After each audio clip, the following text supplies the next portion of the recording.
Hola, hoy vamos a intentar algo un poco diferente. He pensado explorar un tema por este mes y obviamente lo vamos a explorar por tajadas, por partes.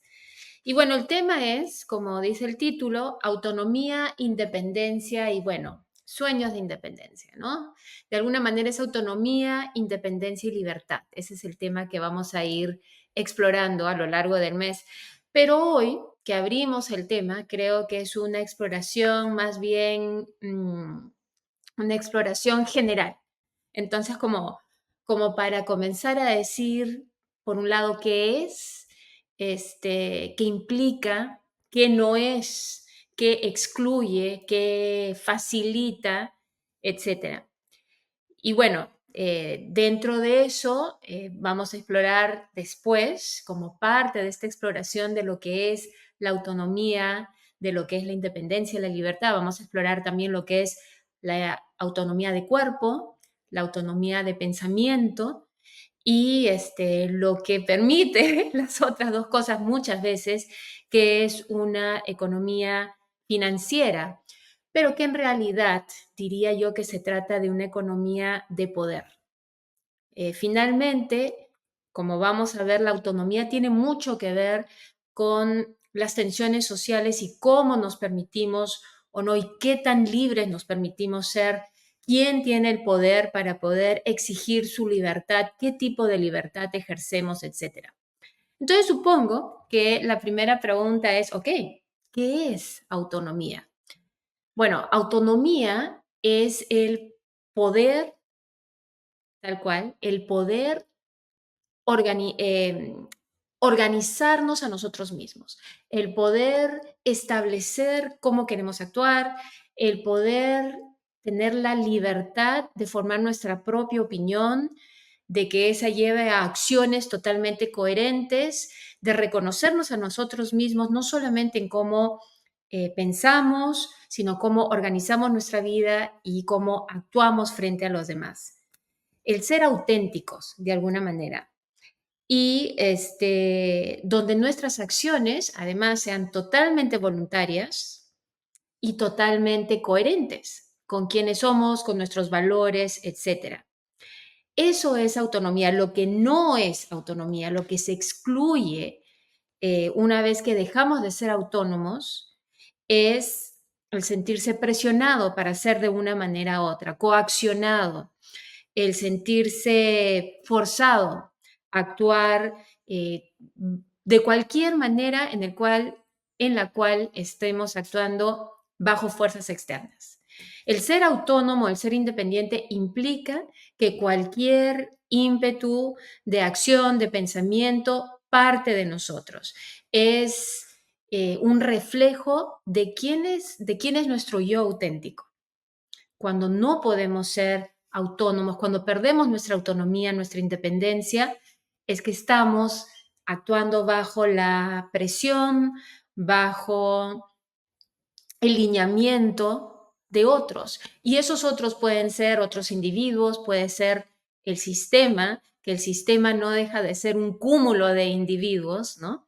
Es un contrato social en el cual se determina que el sistema social va a ser de tal o cual manera, o la mayoría manda, o el que tiene el poder manda, que el sistema social sea de tal o cual manera, pero eso, digamos, a grosso modo es la autonomía. Ahora, esa autonomía que uno pensaría que es ideal, que finalmente es lo que uno quisiera para todo ser humano, representa, y vamos a ver por qué más adelante, representa un enorme reto para la sociedad. En realidad, la sociedad, hablando como un colectivo, no está tan abierta a la autonomía e independencia de los individuos que conforman la sociedad. Están enfrentados la misión, o mejor dicho, los objetivos de cada cual se enfrentan. Por un lado está el deseo de nosotros de ser autónomos, de ser libres, y por el otro lado está la necesidad o el deseo de la sociedad de más bien darnos, si nos da una libertad, es una libertad condicional. Si nos da una autonomía, es una autonomía condicional. Condicional no solamente a nuestras circunstancias, sino sobre todo a cómo expresamos esa libertad limitada. ¿Cómo se manifiesta en todo caso esta pugna que hay social constante entre la autonomía del individuo y la sociedad? Bueno, por una parte, se manifiesta a través de la relación que existe entre la autonomía del individuo, como la manifiesta, y su empoderamiento, y la relación del individuo en torno a su libertad. Finalmente, una verdadera autonomía lo que debería ser debería ser posible el que haya una verdadera agencia individual, ¿no? Lo que se dice una agencia individual. Alguien, muchas veces, por ejemplo, en Estados Unidos se dice de que aquí los sueños se hacen realidad, que todo depende del individuo y se enaltece de alguna manera lo que llamamos individual o personal agency, ¿no? Agencia personal o individual. Es decir, que tu suerte, tu destino está en tus manos y que cualquier limitación, cualquier frustración, cualquier fracaso, si lo queremos llamar así, que enfrentes, es producto directo de alguna falla tuya. Claro, lo que pasa es que esa narrativa no toma en cuenta fuerzas sociales, circunstancias de, por ejemplo, a qué recursos tiene acceso o no el individuo, etcétera, y presenta las cosas de una manera muy simplificada. No es tan sencillo. Y supongo que la pregunta es, entonces, verdaderamente, ¿cuál es nuestra agencia personal? Bueno, hasta que no seamos autónomos, mientras actuemos bajo la coerción o actuemos bajo la presión de entes externos a nosotros, verdaderamente no terminamos siendo agentes propios. Muchas veces terminamos siendo agentes de intereses ajenos, agentes de un sistema que no siempre nos beneficia, supongo yo. En algunos casos sí, en algunos casos no. Pero una autonomía lo que hace posible es precisamente cuando un ser humano, cuando un individuo es autónomo, gana a un costo, pero muchas veces a un costo, pero gana agencia individual, pero también se gana agencia colectiva. ¿Por qué? Porque la autonomía, la independencia de saber qué es tu cuerpo, independencia de cuerpo, autonomía de cuerpo, de pensamiento, etcétera, lleva a una participación ciudadana que yo diría es una participación ciudadana intencional, donde es una participación ciudadana activa, no reactiva. Es la participación ciudadana donde cuando participas en la democracia, tu voto es a favor, no es en contra. Donde tú participas activamente en la política, no solamente como candidato o como ente que está, digamos, presentándose ante el voto popular, sino también activamente con tu voto, con tu exigencia, con tu participación, etcétera. Ahora, supongo que la siguiente pregunta es, bueno, ¿qué otra cosa te da la autonomía? Bueno, la autonomía, además de proveer agencia individual y colectiva, fomentar que haya una participación ciudadana intencional, es decir, ciudadanos que nuevamente funcionan de una manera activa y no reactiva, también da una existencia más consciente, porque ¿cómo podemos ser autónomos si no nos conocemos a nosotros mismos? ¿Cómo podemos ser autónomos si rechazamos quiénes somos auténticamente? Entonces, la autonomía de cuerpo, de mente, etcétera, lo que te da es esa posibilidad no solamente de existir de una manera consciente. ¿Qué significa eso? Significa analizar, entender, discernir y lo más importante, el derecho a elegir.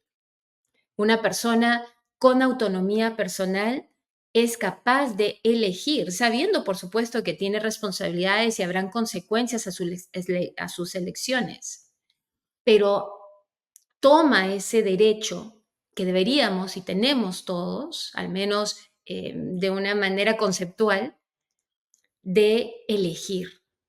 No solamente de discernir, sino elegir. Y eso significa soberanía personal. Un individuo que es autónomo, un individuo que tiene autonomía individual, que tiene independencia, que tiene libertad, porque finalmente la autonomía lleva a eso, lleva a la libertad, es un individuo soberano de sí mismo. Es un empoderamiento constructivo, porque esta es la cosa, puede haber una persona muy empoderada y aún así no es una persona que tenga autonomía personal. Hay personas que están empoderadas por una cuestión, por ejemplo, financiera, pero que se encuentran restringidas, ya sea por las ideas de los grupos sociales a los que pertenecen o las expectativas de otros, sus propias expectativas que no siempre pueden ser, no siempre son coherentes con quien es realmente, pero esta persona está empoderada por distintos factores socioeconómicos. Entonces, autonomía personal no necesariamente es empoderamiento.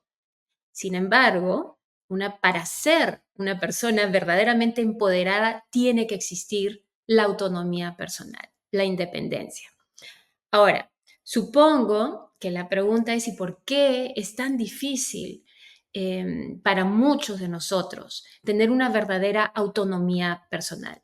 Sentirnos verdaderamente, plenamente independientes, soberanos sobre nuestra vida, nuestros cuerpos, sobre nuestra manera de expresarnos, libres de ser quienes no sabemos ser. ¿Por qué es tan difícil? Bueno, la respuesta a por qué es tan difícil ser nosotros mismos es porque nuestra sociedad no se basa en la libertad, pese a que está en muchos himnos nacionales. En Estados Unidos, claro, el himno nacional dice que esta es la tierra de las personas libres, del individuo libre. Otro himno nacional que obviamente me lo sé es el himno nacional peruano que dice, somos libres, eso es lo que canta, somos libres. Entonces la idea de libertad, de autonomía, es una idea que está profundamente entrelazada en nuestras narrativas sociales, es algo que enaltecemos, que deseamos, etcétera. Y sin embargo no es tan sencillo. ¿Por qué? Porque nuestra sociedad no está hecha en realidad para propiciar la libertad del individuo. Nuestra sociedad se basa en el control del individuo. Nuestra sociedad está estructurada y hecha para controlarnos. Controlarnos, ¿por qué? ¿Por qué necesita controlarlos? Y más allá de controlarlos de distintas maneras, no solamente controlarnos de una manera represiva, controlarnos incluso de una manera a través de la normalización y obviamente, de la normativa. Pero cuando digo normalización, a lo que digo es de sentar una norma, de cómo deberíamos vernos, de cómo debemos hablar, cómo debemos actuar, qué se considera una persona funcional y qué se considera que no es funcional en el individuo, etcétera. Hay una norma, lo normal. Vivimos en una sociedad que establece un normal y que constantemente, incluso a veces un ideal. Pero si no puede ser el ideal, la sociedad en la que vivimos al menos espera que seas normal. ¿Qué significa normal? Son ideas totalmente culturales que van cambiando a través del tiempo, relativas, por ende, van cambiando por cultura también, pero en todo caso, esta sociedad en la que vivimos, cuyo objetivo en realidad, o uno de sus objetivos, es controlar al individuo, normalizar al individuo en nombre del colectivo, ¿no? En nombre, por ejemplo, nos controla algún ímpetu que podamos tener que no vaya de acuerdo al bienestar colectivo.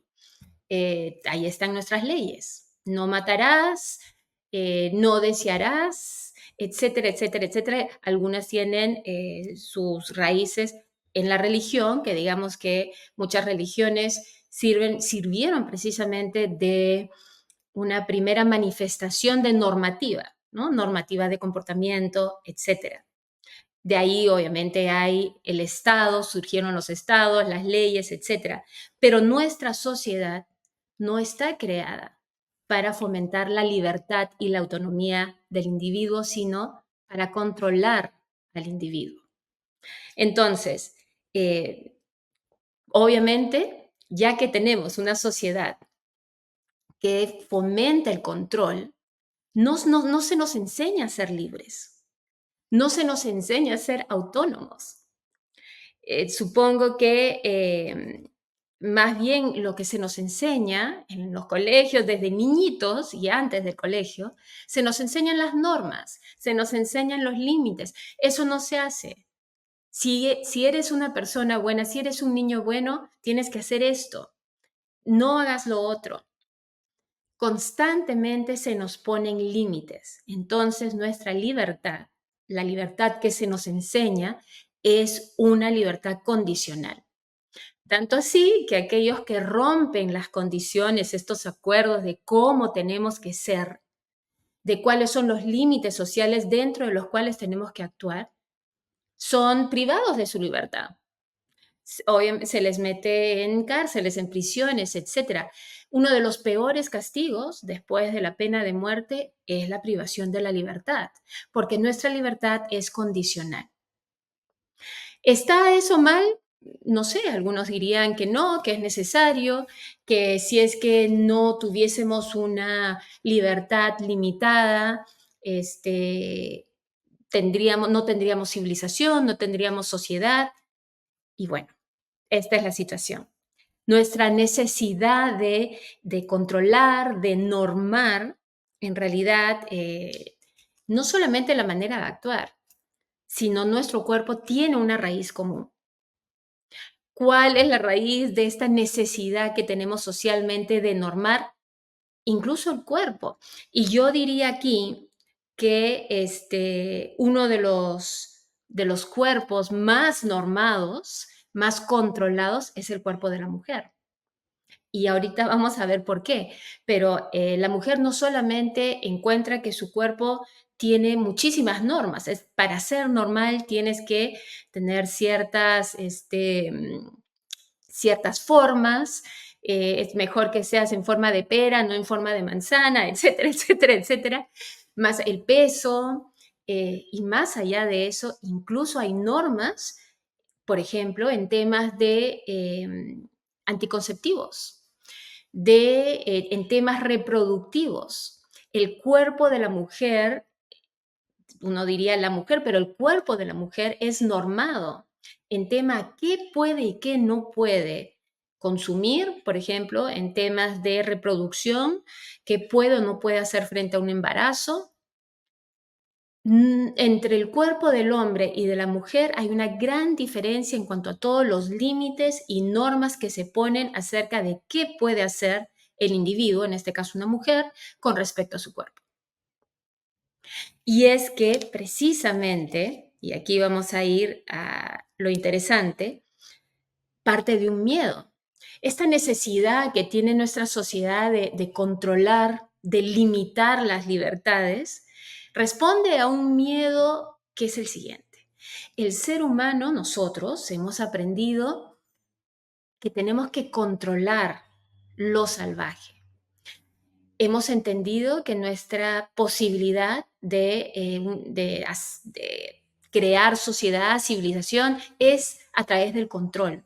El control de la naturaleza y el control de nosotros mismos.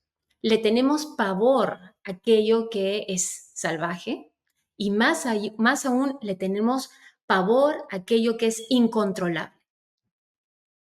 Y lo vemos incluso en cómo tratamos a los animales. Aquellos animales que son domesticables reciben más recursos, tienen mayores cuidados, ¿no? Tienen hasta incluso inversión para asegurar que se sigan reproduciendo, etc.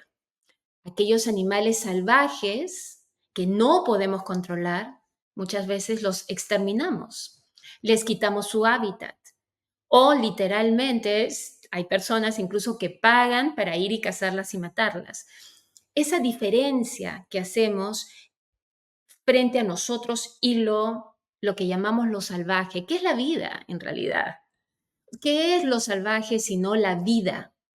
Pero bueno, lo tildamos de salvaje y nos da pavor. Esa reacción que tenemos ante lo salvaje de alguna manera está también detrás de por qué normamos tanto el cuerpo de la mujer.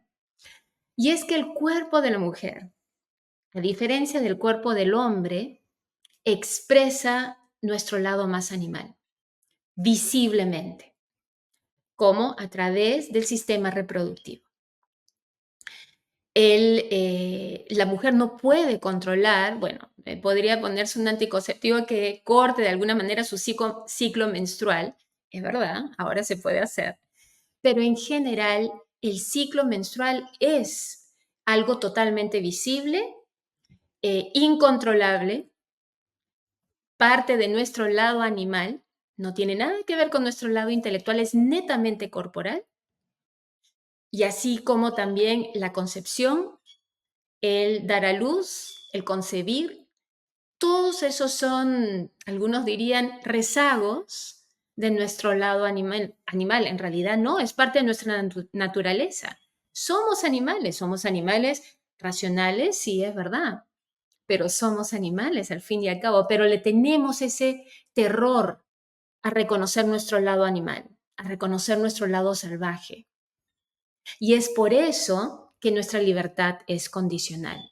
Es por ese miedo que se tiene a lo no controlado, a lo que es libre, salvaje, la vida. Todo lo queremos controlar porque le tenemos terror no solamente a lo salvaje, sino al caos. Ahora, ese miedo, claro, nos lleva muchas veces a castigar a las personas que osan ser libres. ¿Cuántas personas que se atrevieron a compartir, vamos a decir primero el pensamiento, compartir libremente lo que pensaban y que no calzaba con los pensamientos de su sociedad? Está Jesús, está puedo pensar también en incluso Gandhi, está Mandela, Nelson Mandela. ¿Cuántos individuos que expresaron pensamientos que no iban dentro de la norma terminaron siendo castigados, ya sea con la muerte o con la privación de su libertad? Otra manera también de aplicar, de demostrar ese miedo que le tenemos a las personas libres es el ostracismo. Qué sé yo, si hay una mujer que exprese libremente su sexualidad, tiende a ser aislada, tiende a ser tildada. Ahí viene la letra escarlata, ¿verdad? Donde a la mujer supuestamente promiscua se le pone un enorme, en este libro, ¿no? Una enorme letra A de adúltera, y esa es la letra escarlata. Entonces, la libertad, sea como sea, cuando se expresa, nos asusta tanto que esa libertad la castigamos.